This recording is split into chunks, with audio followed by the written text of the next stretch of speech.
एक बार तथागत गौतम बुद्ध अपने कुछ शिष्यों के साथ एक पहाड़ी में से गुजर रहे थे। बरसात का मौसम था। पूरी पहाड़ी हरे भरे पेड़ पौधों से भरी पड़ी थी। पहाड़ी के नीचे एक नदी अपनी कलकल करती आवाज के साथ बह रही थी। कुल मिलाकर पहाड़ी के आसपास का वातावरण बहुत ही मनमोहक प्रतीत हो रहा था। तभी अचानक गौतम बुद्ध और उनके शिष्यों ने देखा कि सामने से एक इंसान क्रोध भरी अवस्था में पहाड़ी के शिखर की तरफ बढ़ा चला आ रहा है। उसकी आंखें क्रोध से लाल हो रही थी। वह चिल्लाता हुआ आ रहा था, सब नश्वर है, सब झूठ है और सबसे कुरूप है ये जीवन। साथ ही उसकी आंखों से आंसू भी बह रहे थे।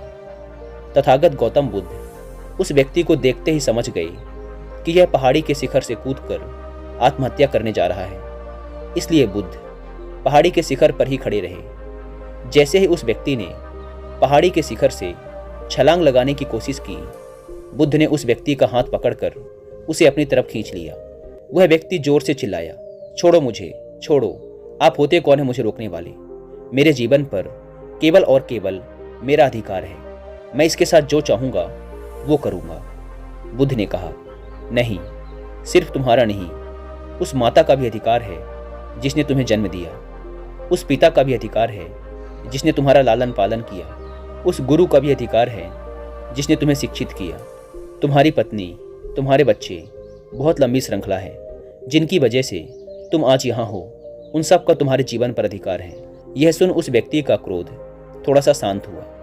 बुद्ध ने उसे एक पत्थर पर बिठाया और कहा, अगले कुछ क्षणों तक लंबी और गहरी सांसें लो और अपनी श्वास पर ध्यान केंद्रित करो। व्यक्ति ने अगले कुछ क्षणों तक आंख बंद कर लंबी और गहरी सांसें ली। फिर बुद्ध ने उसके कंधे पर हाथ रखते हुए कहा, उठो। क्षणिक आवेग था मन का, अब वो शांत हुआ। व्यक्ति ने दुखी मन से आंखों में आंसू भरकर कहा, क्षणिक नहीं, मैं इस नगर के सबसे अमीर व्यापारी का बेटा हूं। मैंने अपने जीवन में सब कुछ पाया, सुख, धन, ऐश्वर्य, काम वासनाओं की पूर्ति, लेकिन वो सब क्षणिक था। जब भी अपने अंदर झांक कर देखा, एक गहन अंधकार ही पाया, बहुत ही गहरी पीड़ा पाई और बहुत ही सूनापन पाया। अब तो इस जीवन से कोई लगाव ही ना रहा। अब तो मुझे इस जीवन को जीने का कोई सार ही नजर नहीं आता। यह सुन बुद्ध ने कहा, इच्छा जब तड़पती है तो हमें लगता है कि जब वो पूर्ण होगी तो हम तृप्त हो जाएंगे, परंतु जैसे ही इच्छा पूर्ण होती है हमारा मन फिर से शून्यपन से भर जाता है। जानते हो क्यों? जब इच्छा की कामना थी तो वो हमारे लिए एक स्वप्न था। जब इच्छा पूर्ण हुई तो अंतर्मन समझ गया कि ये भी एक स्वप्न ही है, एक क्षण भी ना पकड़ सके और हाथों से फिसल गया। यह सुन उस व्यक्ति ने बुद्ध से पूछा, तो क्या इस जीवन में कुछ भी अनश्वर नहीं है? क्या कुछ भी ऐसा नहीं है जो अविनाशी हो, जो हमसे छूट न सके? बुद्ध ने कहा, है। बाहर के सुखों को भोगने की इच्छा को खत्म करो। बाहर भागते रहने से कुछ नहीं होगा। जीवन से घबरा, उससे दूर भागने से भी कुछ नहीं होगा। तुम्हें अपनी जीवन यात्रा अपने अंदर की तरफ मोड़नी होगी, वहीं तुम्हें शांति मिलेगी, ऐसी शांति जिसे कोई नष्ट नहीं कर सकता। उस व्यक्ति ने बुद्ध के सामने हाथ जोड़ लिए और कहा, कौन हैं आप और आप ये सब कैसे जानते हैं?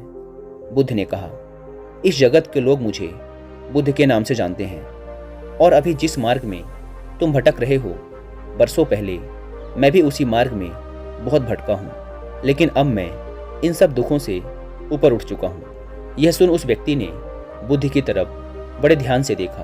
बुद्ध के चेहरे का अद्भुत तेज देखकर वह बहुत प्रभावित हुआ।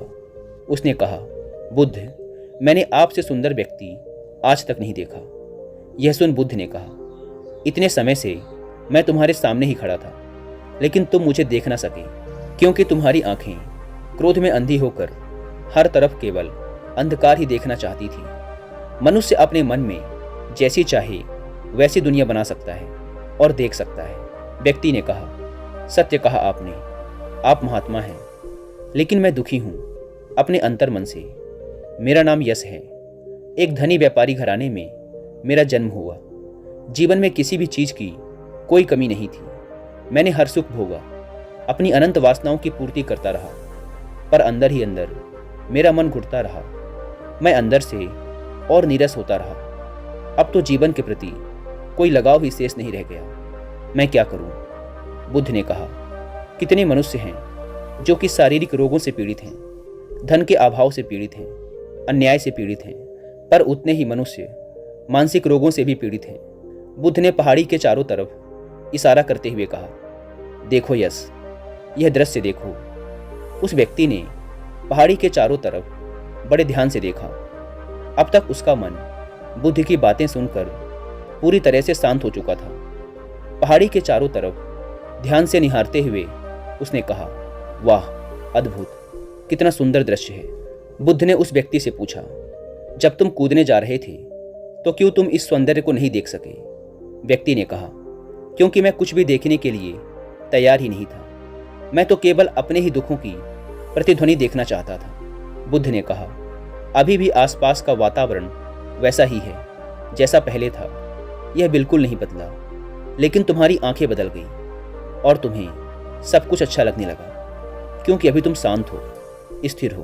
किसी भी चीज की अति, फिर चाहे वो सुख की ही क्यों न हो, अंततः वह दुख को ही जन्म देती है।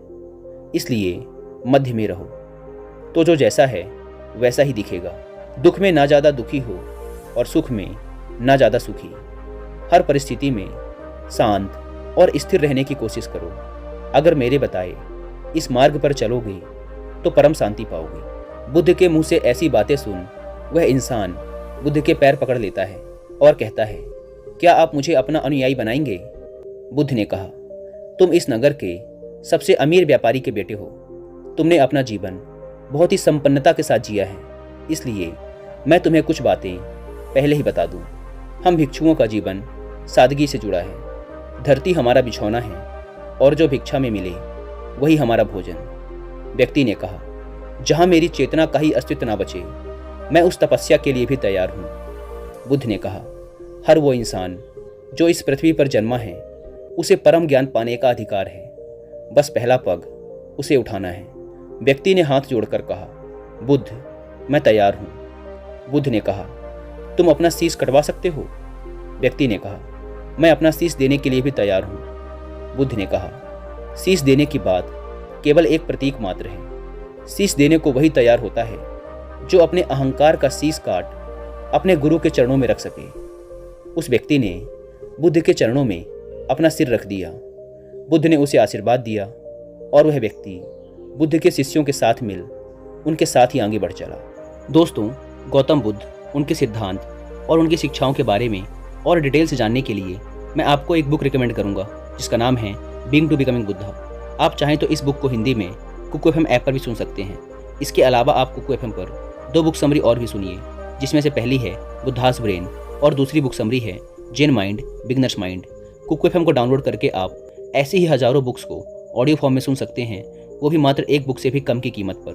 कुकू एफएम, जो कि इंडिया का सबसे बड़ा ऑडियो बुक प्लेटफॉर्म है, उसके एनुअल सब्सक्रिप्शन पर अभी चल रहा है 50% का डिस्काउंट। यानी कि अगर आप डिस्क्रिप्शन या फर्स्ट कमेंट पर दी गई लिंक से इस ऐप को डाउनलोड करके उसमें यूज़ करते हैं कूपन कोड WI50, तो आपको पूरे साल भर के सब्सक्रिप्शन के लिए देने होंगे 399 की बजाय सिर्फ 199 रुपीज़। लेकिन जल्दी कीजिएगा, क्योंकि यह ऑफर सिर्फ पहले 250 यूजर्स को ही मिल पाता है।